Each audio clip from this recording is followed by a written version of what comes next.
Hi.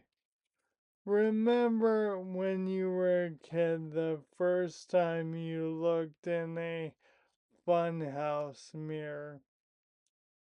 It's a really important building block of self-perception, right?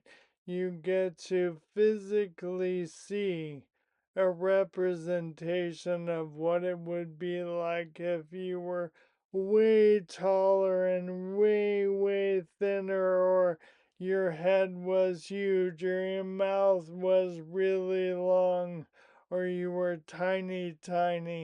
It's so interesting to play with, and it changes as you move in and step back. It's a huge, um, I think, awakening of self-perception. And speaking of, I thought I would share what it's like for me enjoying the audio funhouse mirror of talking the way I talk now. It's this thing called Dysarthria. It literally means difficulty articulating, and that is not wrong.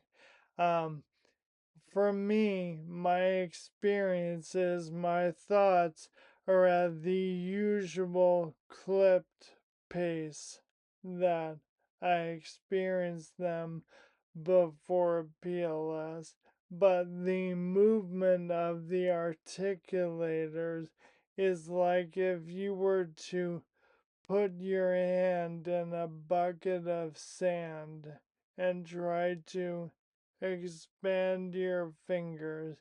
You're thinking it's gonna go fast, but immediately there's resistance, and it's much harder and slower to do the movement you imagine. And the longer you do it, the slower it gets, because these muscles that aren't used to resistance start to wear out. Another component for me is an emotional one. My whole career has been talking, has been communication, verbally and written, but mainly verbally. As a performer, every note you get boils down to, "Yes, darling, but could you say it faster?" We always need to pick up the pace as actors, think faster. And as a director, choosing just the right words and getting them in there quickly so the action can move on in rehearsal. There's a finite amount of time before the break, before end of day. You gotta get in there with just the right words quickly and move on. And um, after 35 years of remembering how that used to sound and feel, there's an emotional component to hearing it now. Um, there's also extra input as I'm talking this slowly. Instead of looking in the other person's eyes, instead of seeing if Cheryl is getting the idea that I'm trying to offer, to look for recognition in Cheryl's eyes. Instead, I see Cheryl like, and actually finishing my sentences, because she could tell where I'm going and she wants to help, and she's like, "So put it in the right on the table." Okay, right.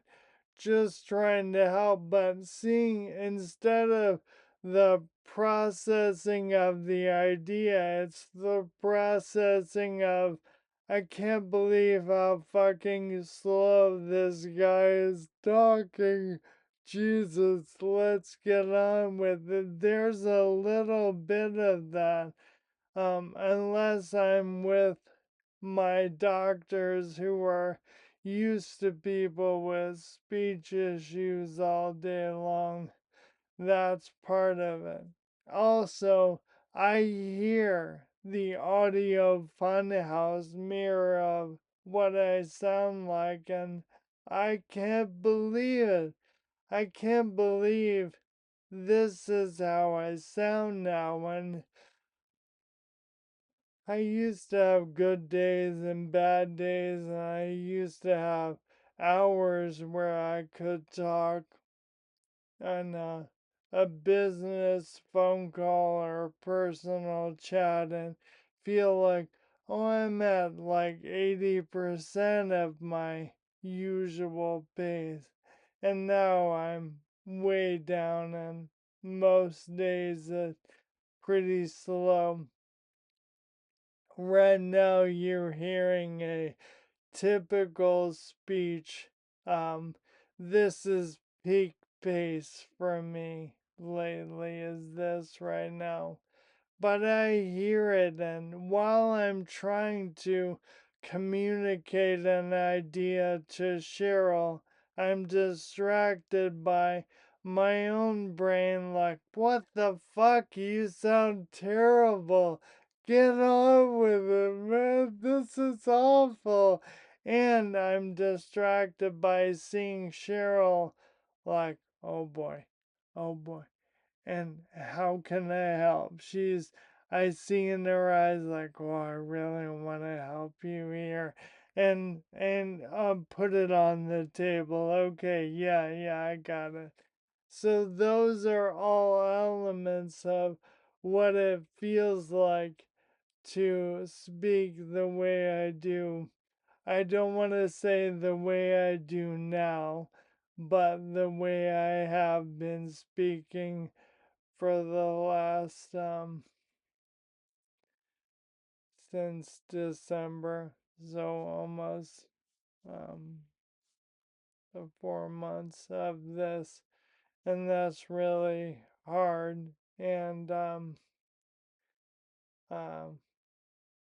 sweet how seeing the people close to me and my kids and my wife get used to it. And kids calling it out is hysterical, and it feels great.